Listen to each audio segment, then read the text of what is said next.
Maintenant, j'aimerais te dire à toi ce matin quelque chose de particulier.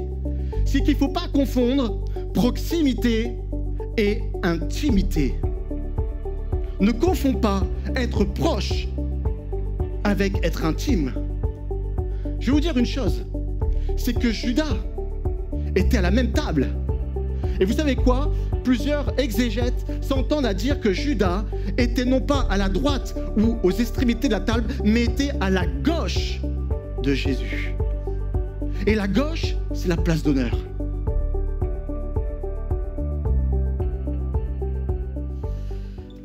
Vous savez, je me souviens d'un moment, il y a quelque temps, avec mes enfants, lorsque nous allons chez mes beaux-parents, et mon beau-père est médecin, et vous savez ce qu'adoraient faire mes enfants? Ils allaient dans le cabinet médical, et la première chose qu'ils allaient fouiller dans les tiroirs, c'est d'aller chercher le stéthoscope. Et ça, ils aimaient vraiment ça. Mais ce qui était amusant, c'est que, bien sûr, leur papy, plein d'amour pour eux, leur a laissé le stéthoscope. Et puis je vois encore Mathis et puis Alice, et ils mettaient le stéthoscope comme ça, ici, autour. Et puis ils commençaient à sonder. Mais ce qui était le plus amusant, c'est qu'ils sondaient là, ici, là, ici, sur le front. Mais ils mettaient partout, sauf au bon endroit. Alors forcément, ils n'entendaient pas grand-chose. Et puis à un moment donné, leur papy, plein de compassion pour eux, voyant que leurs petits-enfants n'entendaient pas grand-chose, commence alors à les diriger et à placer le stéthoscope ici, là, près du cœur, sur le cœur. Et là, les enfants faisaient oh, « Ça y est, papy, j'entends le cœur battre !» Pour la première fois, ils entendaient un cœur battre. Et voici la question que Dieu veut nous poser aujourd'hui. Entends-tu le cœur de Dieu? Je ne sais pas où tu places ton stéthoscope aujourd'hui. Je ne sais pas comment tu te positionnes. Je ne sais pas ce que tu entends. Mais Dieu te pose cette question ce matin. Est-ce que tu entends mon cœur battre? Vous savez, bien souvent, il y a des croyants qui sont comme ça. Ils sont là, ils sont près de Jésus. Ils sont peut-être même là parmi nous, dans l'église. Ils sont tout proches de lui. Mais pas exactement là où il faut pour entendre son cœur battre. Et je vais vous livrer une vérité ce matin. C'est que la véritable relation avec Dieu commence lorsque tu entends son cœur battre. Ta véritable relation, ta véritable intimité avec Dieu commence seulement dès lors que tu entends son cœur battre. Et pour comprendre cette vérité, j'aimerais remonter avec vous quelques années, quelques centaines d'années en arrière. J'aimerais me projeter avec vous la veille de cette Pâque singulière.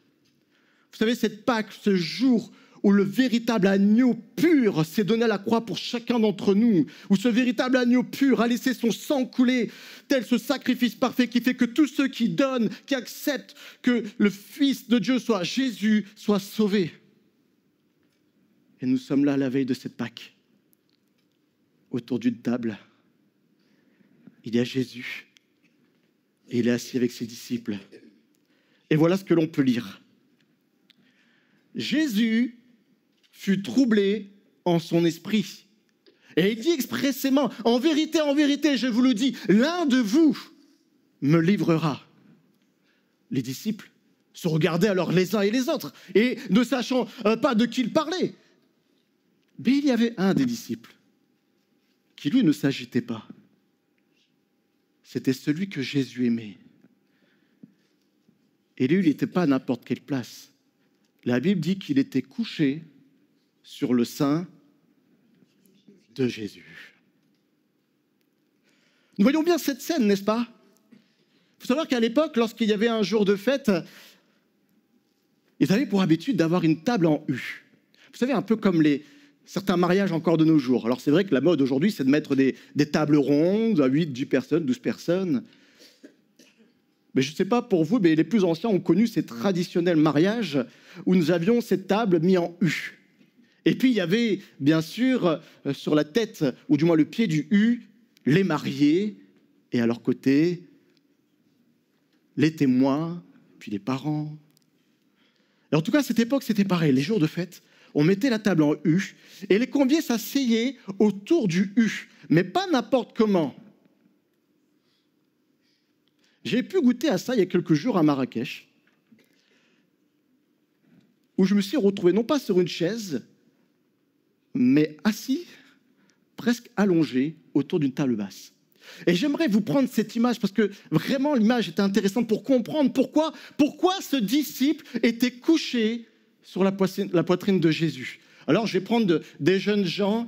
Tu veux bien, Jérémy, venir avec moi? Et puis... qui se propose? Il n'y a pas de piège, je vous rassure. Bédric, tu as été vraiment un talentueux acteur la dernière fois. Est-ce que je peux renouveler le contrat avec toi ce matin? Est-ce qu'on peut l'applaudir? Alors on va imaginer, j'aimerais qu'on s'imagine un instant, une belle table dressée en U, ici, voyez, ça y est, vous l'imaginez? Elle est belle là, elle est à peu près cette hauteur-là, elle est bien basse ici, donc on a un U, là, et ça revient ici. Et puis il y a Jésus, nous avons ce beau Jésus, faites abstraction, c'est plus Médéric, c'est Jésus. Et Jésus, il est allongé, parce qu'à l'époque, on s'allongeait perpendiculairement à la table, et donc tu dois reposer... est-ce que on peut le faire par terre? Allez. C'est pour ça que je vous ai appelé, parce que je savais... Voilà. OK. Voilà. Et là, donc là, tu imagines, voilà, tu es là, et donc tu vas mettre tes pieds à l'arrière, parce qu'à l'époque, il était usage que les pieds soient loin de la table. D'accord? Alors, Jérémy, aujourd'hui, tu ne vas pas jouer Judas, tu vas jouer Jean, le disciple, celui qui aimait. Et Jean, lui, il était assis, allongé, à la droite de Jésus. Vas-y, mets-toi à côté de lui. Alors, vas-y, je t'en prie. Alors, voilà, la table est devant, et là, il s'assoit, il est à côté, voilà, la table, les pieds loin de la table. Question d'hygiène. Hein. Voilà, exactement, sur le coude gauche. Oui, je fais un cours de sport, là, ce matin.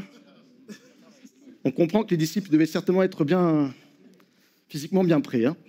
Et donc, voilà, ils sont là, ils sont sur le coude de gauche, et puis vous imaginez, là devant, il y a de quoi manger. Et voyez-vous, lorsqu'on a cette image en tête, alors si tu peux t'avancer un petit peu, Jérémy, parce que tu es un grand gourmand et tu veux t'approcher des aliments. Voilà, très bien, très bien. Voyez-vous, moi je suis là. Je peux être aussi à la place de Pierre.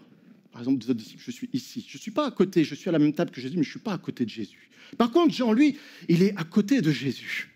Et voyez-vous, la particularité, c'est que si Jean se penche légèrement en arrière, vas-y, penche-toi en arrière, il se retrouve sur la poitrine de Jésus. Et voyez-vous, là, il peut juste retourner sa tête et lui parler discrètement. Et là, ils peuvent parler, moi j'entends rien, mais là, ils parlent entre eux. Vous comprenez? Et c'est ça vraiment cette image qu'il faut avoir lorsqu'on lit ce passage, c'est que Jean avait la tête dans la poitrine contre la poitrine de Jésus. Vous comprenez? Est-ce qu'on peut les applaudir?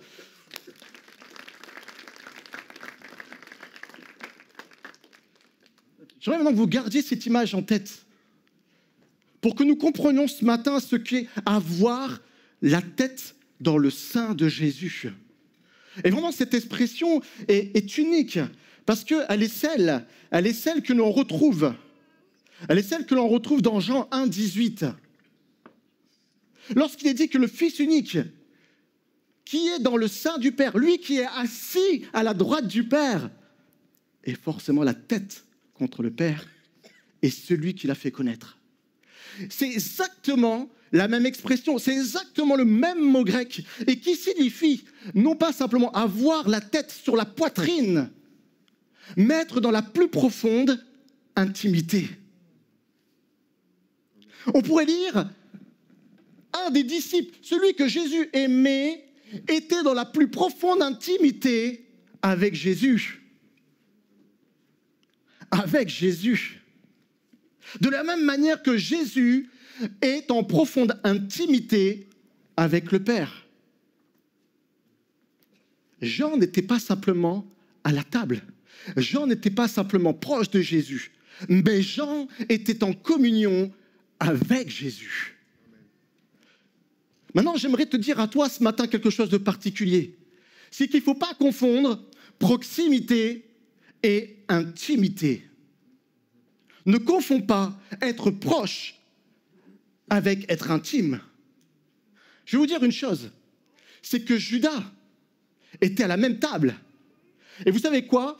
Plusieurs exégètes s'entendent à dire que Judas était non pas à la droite ou aux extrémités de la table, mais était à la gauche de Jésus. Et la gauche, c'est la place d'honneur. C'est étonnant quand même. Jésus donne à Judas la place d'honneur. Après, Jean qui est à sa droite, la personne qui est le plus proche de lui est Judas. Mais Judas, bien qu'il soit proche de Jésus, ne pouvait pas avoir sa tête contre la poitrine de Jésus.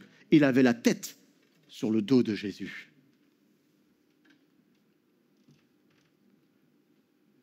Mon frère, ma sœur, nous pouvons être proches de Jésus et pour autant ne pas être en intimité avec Jésus. Tu comprends ça? Parce que là, certainement, vous vous posez cette question, où est-ce que je suis assis autour de cette table? Vous savez, tu peux être membre d'une église depuis des années. Tu peux avoir des responsabilités au sein d'une église, au sein d'une œuvre. Tu peux même louer le Seigneur. Tu peux exercer même un ministère et pour autant ne pas connaître l'intimité avec Jésus. J'aimerais vous poser cette question, je la repose. Si nous étions ce soir-là, à cette table, où serions-nous assis? Est-ce que tu serais, toi, au bout de la table? Oh, c'est vrai que de là, tu vois tout ce qui se passe. Tu es un observateur. Souvent, les leaders sont des très grands observateurs. Et certainement que Pierre avait choisi sa place. Il était certainement sur le côté. Ah, il voyait tout ce qui se passe autour de la table. Mais il n'était pas dans l'intimité avec Jésus. Es-tu Judas? Ah oui, plus proche que Pierre.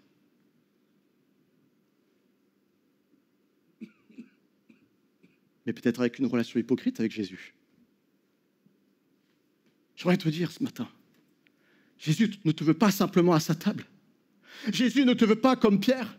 Jésus ne te veut encore moins comme Judas, mais Jésus te veut à sa droite. Jésus te veut près de lui. Jésus te veut ta tête contre sa poitrine. Jésus veut que tu puisses simplement, en tournant ta tête, pouvoir chuchoter à son oreille. Jésus veut pouvoir te parler. Jésus ne veut pas simplement que tu sois à sa table, mais Jésus veut pouvoir avoir une intimité avec toi. Jésus veut pouvoir avoir une relation, une communion avec toi. Jésus veut pouvoir vraiment être comme lui et avec son Père. Jésus veut pouvoir être comme un époux et une épouse s'aiment véritablement, parce que la communion avec Dieu, c'est véritablement celle qu'il y a entre le Père et le Fils, c'est véritablement celle qu'il y a entre l'époux et l'épouse. Quelle relation as-tu ce matin? Tu veux entendre son cœur? Tu veux entendre le cœur de Jésus battre? Ah, je vais te dire une chose. Si tu veux entendre son cœur, arrête de poser le stéthoscope. Arrête de poser ton stéthoscope sur l'écran. Et pose-la sur la parole de Dieu. Je te pose cette question, où est posé ton stéthoscope spirituel? Où est posée ton oreille? Je vais te dire une chose, Dieu nous attend là, à sa droite, là, vraiment l'oreille contre sa poitrine. Je vais te dire une chose, à chaque fois que nous sommes là à poser notre stéthoscope sur Netflix, que nous sommes là à poser notre stéthoscope sur les réseaux sociaux, sur les fils d'actualité, en réalité, pendant tout ce temps-là, nous ratons les battements du cœur de Jésus.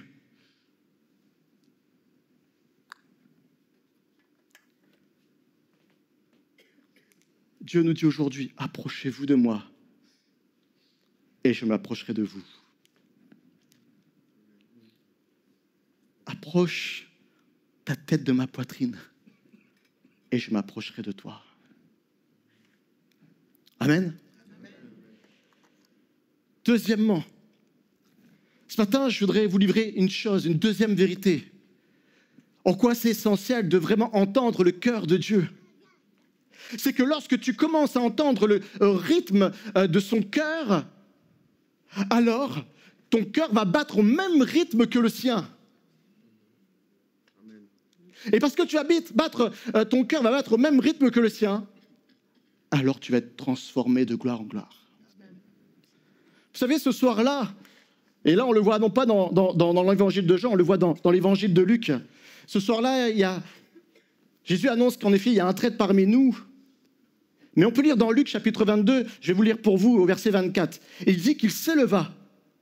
Une fois que Jésus avait livré cette information, la Bible dit qu'il s'éleva parmi les apôtres une contestation. Et là, ils vont dire, lequel d'entre nous doit être estimé le plus grand ?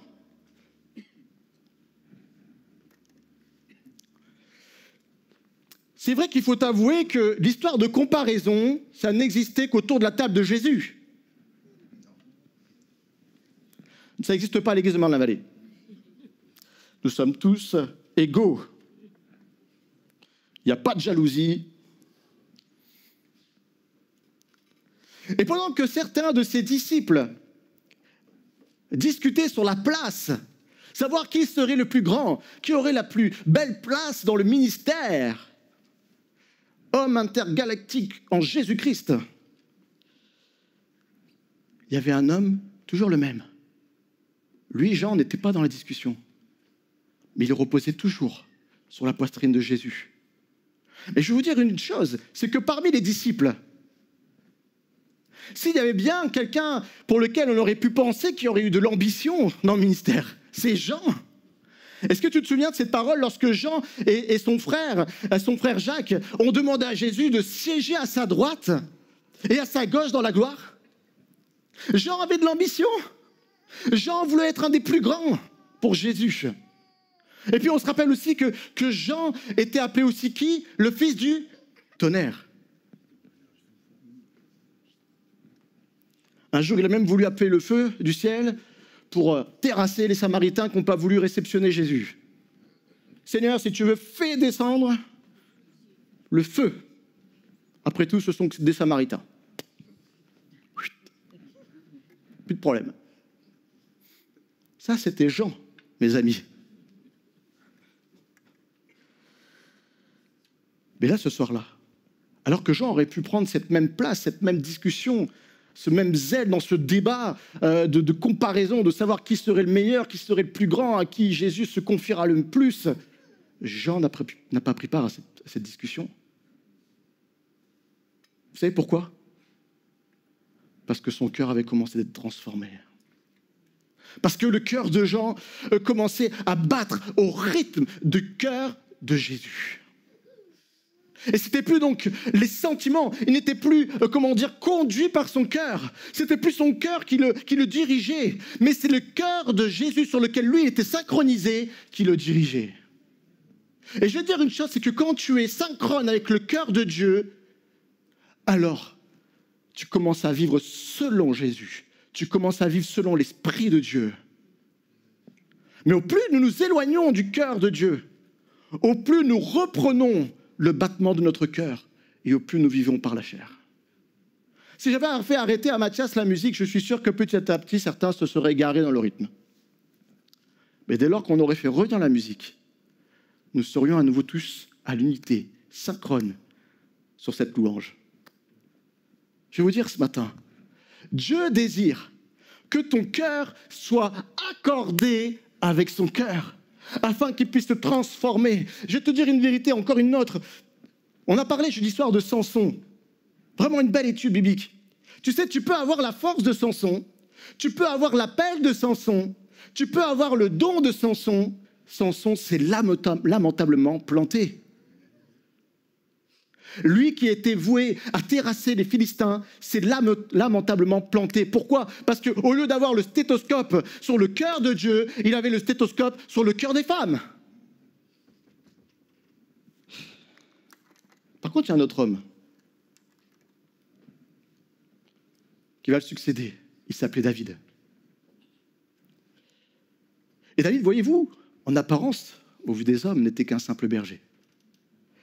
Mais parce que le cœur de David était accordé avec le cœur de Dieu, lui, David, va terrasser le Goliath. Il va terrasser les Philistins et il va devenir roi d'Israël. Je veux te dire ce matin, c'est que ce n'est pas la grandeur de notre arme, mais c'est la profondeur de notre intimité qui détermine notre victoire. On peut le relire ensemble? Ce n'est pas la grandeur de notre arme, mais la profondeur de notre intimité qui détermine notre victoire. Je vais te dire une chose, au plus tu vas être synchrone avec le cœur de Dieu, au plus tu vas coller ton oreille et vraiment la coller avec une colle qui est ultra fixe, au plus tu vas être en symbiose avec son cœur et tu vas être transformé à l'image du cœur de Dieu et tu vas remporter des victoires. Parce qu'il est dit dans la Bible que comme Jésus est collé contre le cœur du Père, c'est lui qui l'a fait connaître. Je vais te dire une chose, je ne sais pas à quel point tu luttes avec ton caractère. Je ne sais pas à quel point tu luttes avec ton tempérament. Vous savez ce que disait Paul? Il dit, le bien que je voudrais faire, je ne le fais pas, mais le mal que je ne voudrais pas faire, je le fais. Et moi, combien de fois je suis là, Seigneur, je dis non, j'ai encore fait ce que je ne voulais pas. Non, j'ai encore mal réagi. Non, Seigneur, j'ai encore mon caractère qui a pris le dessus. Et je ne sais pas pour vous, mais certainement que je ne suis pas le seul ce matin à avoir des fois le caractère qui prend le dessus. Combien de vous en ont marre de se laisser déborder par leur tempérament? Est-ce que je suis le seul ce matin? Est-ce que tu peux lever la main, que je ne sois pas tout seul là? Rassurez-moi. Oh, je vois qu'il y a des ultra saints dans l'église là. Il faudrait que vous m'expliquiez comment vous faites. Hein.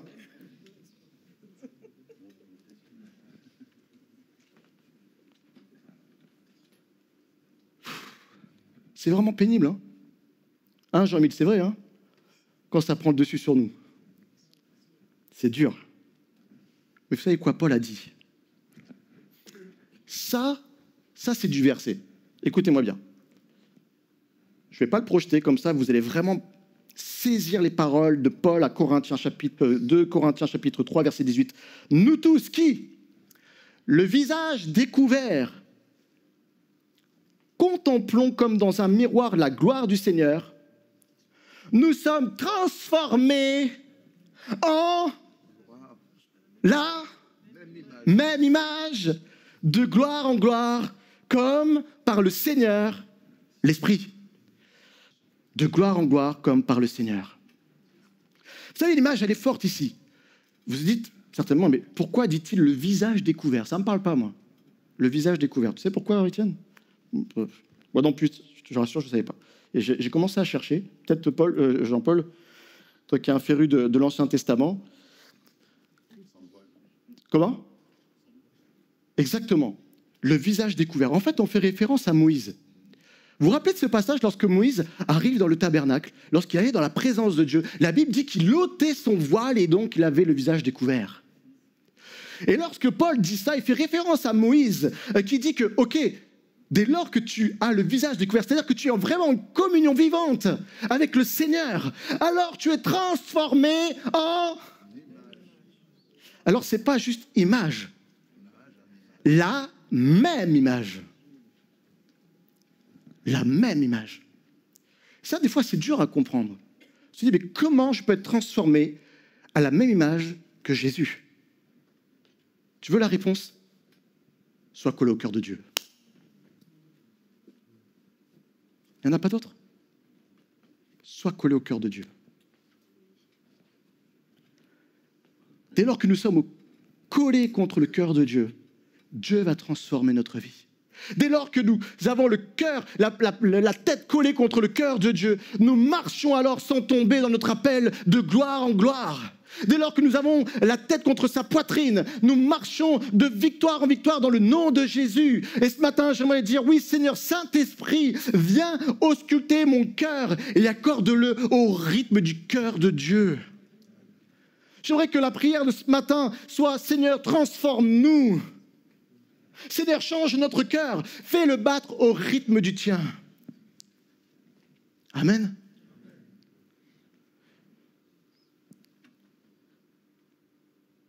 Je vais terminer avec un dernier point. Je vais vous dire une chose, c'est qu'au-delà de l'intimité, au-delà de la transformation, il y a encore plus ce matin pour nous. C'est que dès lors que nous avons le cœur, notre cœur, qui est accordé au rythme de son cœur, Dieu nous révèle alors ses pensées. Dieu nous révèle ses pensées. Regardons ensemble. Je vais essayer de vous convaincre parce que je vois que vous n'êtes pas convaincus encore là. Allons au verset 24. Nous sommes toujours dans ce récit, ce fameux soir. Simon-Pierre, qui était, on se rappelle, sur l'un des côtés de la table. Lorsqu'il a entendu dire Jésus que l'un d'entre eux allait le trahir, que va faire Simon-Pierre? Il dit, il fit signe à Jean de demander qui était celui dont parlait Jésus. Et ce disciple, s'étant à nouveau penché sur la poitrine de Jésus, lui dit, Seigneur, je vais le faire mieux. Je ne vais pas faire comme toi parce que je ne suis pas aussi bon. Il se penche et là il dit, Seigneur, qui est-ce? Est-ce que vous imaginez la scène? Est-ce que, à votre avis, les autres qui étaient autour de la table ont entendu cette question? Non. On est d'accord. Seigneur, qui est-ce? Et là, Jésus lui répondit. Vous croyez qu'il va crier?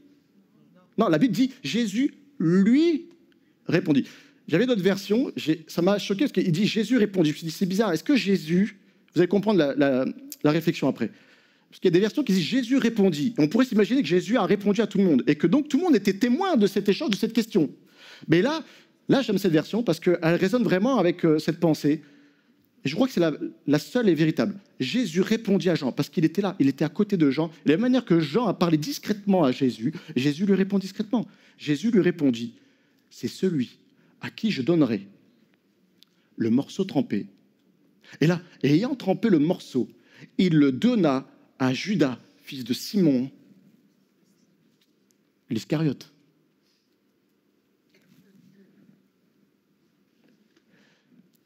Et là seulement, il va alors parler à Judas. Et là, quand il va lui parler, il n'est plus dans cette intimité. Et là, il va dire à haute voix, Simon, l'Iscariote, enfin fils de Simon, ce que tu fais, fais-le promptement. Et là, les autres qui ont entendu alors cette partie, seulement cette partie, la Bible dit que, mais aucun de ceux qui étaient à table, bien sûr à part Jean, qui lui avait, parce qu'il était à l'initiative de la question, ne comprit pourquoi il lui disait cela. Vraiment, ce passage, il est vraiment énorme, il est puissant. Voyez-vous, Pierre, lui, il est profondément affligé parce qu'il a entendu dire Jésus que quelqu'un allait le trahir. Pierre, il est le leader. Seigneur, dis-moi qui c'est là. On va lui faire son compte. Sauf que Pierre, il est loin de Jésus. Et puis on ne peut pas poser la question. J'aimerais vous dire une chose, c'est que ce soir-là, Pierre était aussi loin physiquement que loin du cœur, et il le savait, Pierre. Pierre avait un vrai caractère. Et il savait que là, autour de la table, la seule personne qui avait vraiment une véritable communion, une intimité, une relation avec Jésus, c'était Jean. Et il savait que parce que Jean avait cette relation d'intimité avec Jésus, il savait que si il demandait à Jean de demander à Jésus, alors possiblement qu'il aurait une révélation. Alors Pierre, il dit, Jean, demande-lui là. Et Jean a posé la question. Et parce que Jean est dans l'intimité avec Jésus, Jésus va lui donner une révélation. Et cela nous fait comprendre que la révélation n'est donnée qu'à ceux qui sont proches de Jésus. La révélation n'est donnée qu'à ceux qui sont proches de Jésus.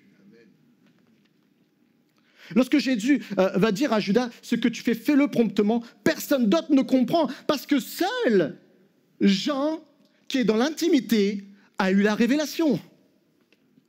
Et vous savez, plus tard, Jean va bénéficier d'autres révélations parce qu'il était là, il était collé contre le cœur de Dieu, parce qu'il était l'apôtre de l'amour. Jean va être aussi le premier qui va voir Jésus ressuscité. Jean va aussi celui qui va reconnaître avant tout le monde Jésus lorsqu'ils étaient sur le bord du lac, une fois que Jésus était ressuscité. Jean est celui qui va recevoir, écoutez-moi bien, la plus grande révélation de tous les temps, l'Apocalypse.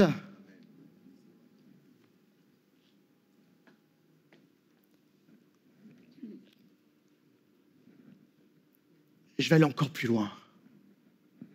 Dieu veut se révéler à chacun de nous.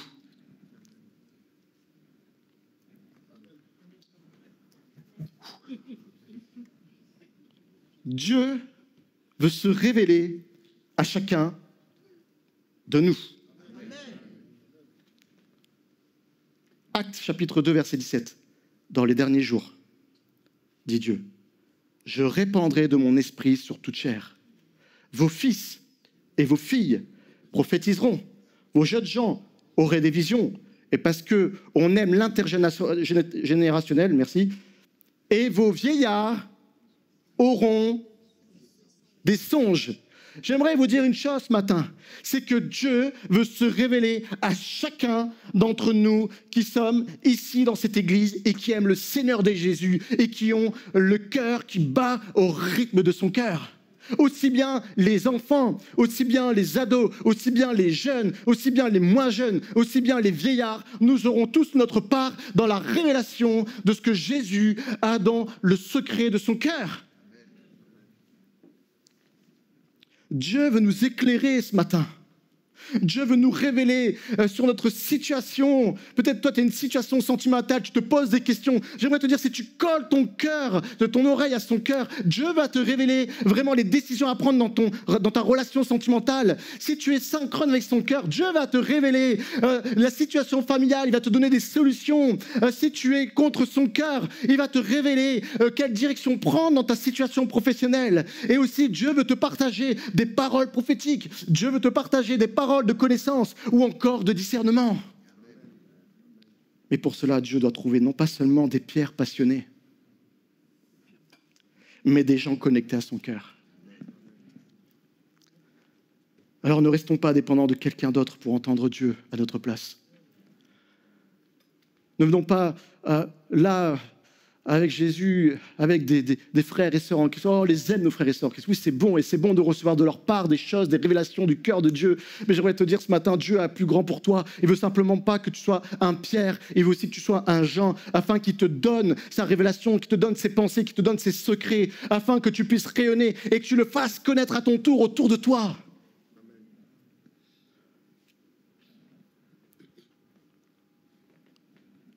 Ne viens pas prendre ou te servir de ce que les autres ont reçu.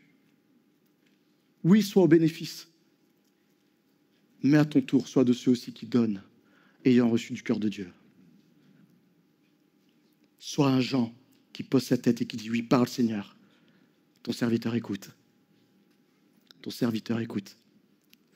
Vous savez, la proximité avec Dieu nous permet de le voir agir, mais l'intimité nous donne accès à ses pensées.